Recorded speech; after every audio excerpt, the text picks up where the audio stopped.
guys, it's Black Rat from 287 and welcome to the channel. So today we're gonna do a video about the S2 hero, the Inquisitor. So we can see that this hero is ranged and he's an archery hero. So the art is obviously inspired from the Musketeers. I would say the French Musketeers, also maybe a little inspiration by the movie Zorro with the mask, probably. So the art is simple but cool. It's nice. It's a nice art. So we can see that he have a skin, Inquisitor in black. And actually I'm really not a fan of this skin. I don't think it's that nice actually. I really prefer the normal one. But the thing cool is that this skin is the one that you can get as a free-to-play player because you can recruit with the gold tickets and you can get it like this. So it's good in this point. So let's come with our friend to continue his review. So the Inquisitor, let's start with the first skill, which is Judgment of Justice. So it's 4 range, target 3 random enemy squads within the effective range. So 1 turn of prep, 35% chance to attack all squads for 246% damage within the valid range, and to disarm, give the disarm statue to the enemy squad. Enemy unable to perform a normal attack for 2 rounds. Okay, there's 2 things here. One thing, the first thing which is good, it's that it gives you a disarming statue for 2 rounds on the enemy, and it's gonna work on the 3 lines. So the 3 lines gonna not be able to do normal attacks for 2 rounds. So this is gonna be super strong against those glass cannon legions with Immortal, for example, like the PRI, because they do a lot of damage with normal attacks, and if you disarm them for the 2 first rounds, for example, it's gonna really be strong against them because they do the most of their damage gonna be in the 3 first rounds. But the damage are good also because 246, but it's gonna be in all the lines, so it's gonna be more than 700% damage. It's really good.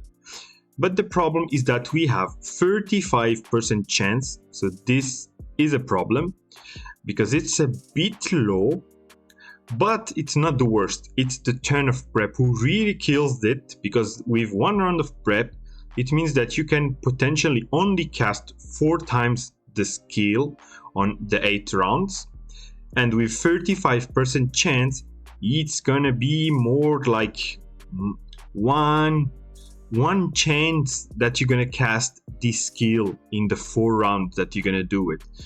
So it's really low. It's really low in my opinion, because this means that this skin gonna probably only work once in one match, probably 2, let's say, if you are a bit lucky. So that's why I don't like this skin, because of this, because really the second part of the skin is really great, the damage and the disarming, but the chances to cast it are really low. Okay, then Born Evil, so range 4, 3 random enemy squads again, so it's gonna increase the damage took from archers by 50% to all enemy squads. So this means that all your friends and yourself in your legion gonna do 50% more damage on the enemy, but they need to be archery. So this means that this hero not gonna be that great to be played on mixed legions. It's gonna be more interesting to put him with archery, so they can benefit from this bonus. Okay, then here we have 50% might, and the last skill, it's Atonement, range 4 again. So you can see that all the skills have 4 of range. So if there is 4 of range, it means that you can't play it on the back row. It's gonna be more a middle row hero. So this targets 2 random enemy squads within the valid range, so it's 35% chance to deal 342% damage to 2 random enemy squads within the range. If the target is an inflammable statue, there is 50% chance to put it in suppressed states, unable to move. Okay, this is also great. The damage is good. It's gonna be more than 700% damage in total, because it's gonna be for 2 squads. And then you have the 50% chance to put in suppressed statue, but it needs to be inflammable. But Inquisitor don't put flammable statue, so it means that you need to pair him with heroes who apply this flammable statue, so you can benefit from this last part of the skill. Then the problem is the same. The chances are 35%, so a little bit low. It's gonna be hard to be cast. Probably it's gonna be like 2 times in the match that you're gonna cast it, so it's really low. That's the problem. Like this skill, it's a little bit the same problem. Like the damage are good, but the chances to cast those skills is a little bit low. So that's I don't like about this hero, and you will understand that I don't really like this hero that much, because I had it in another account when I was playing in early seasons, and I had it maxed, and I really hate it. Like, I never liked the results of this hero. Anyway, I'm gonna give my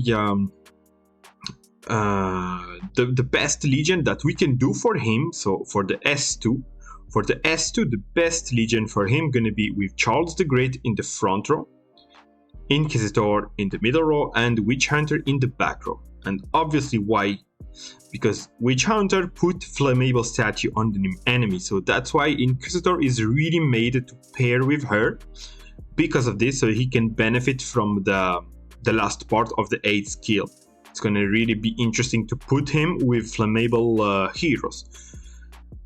And then, well, he can be paired with other heroes, but really I don't think it's really interesting, because he's gonna be more a replacement hero, but not even a second choice. He's gonna be more a third choice to replace some heroes in some combos, so really not interesting to talk about it. So I'm gonna just talk about one last legion that I found interesting for him, and it's a legion that it's gonna be played really late on the game.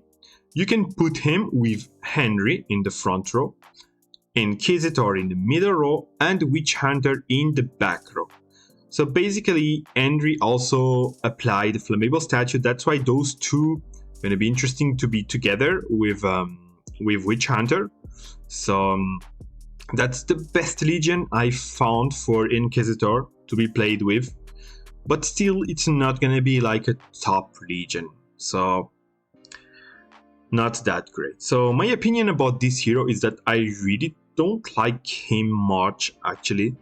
There's really better and fast. If you're gonna come to the S4, you're gonna have Jade Eagle as damage. It's gonna be more interesting. In the front row is not gonna be interesting, so you will have also Immortal Guardian, who's gonna be better in S4. In S1, you're gonna have Sakura, so you're gonna be able to do those burst archery damage legion, more interesting than Inquisitor. So really, for me, it's a waste of time to try to upgrade this hero. If I was you, I would not really lose my time with him. So that's it for him. So we continue with the last hero in the next video of the S2, and I see you soon for the next. Peace out.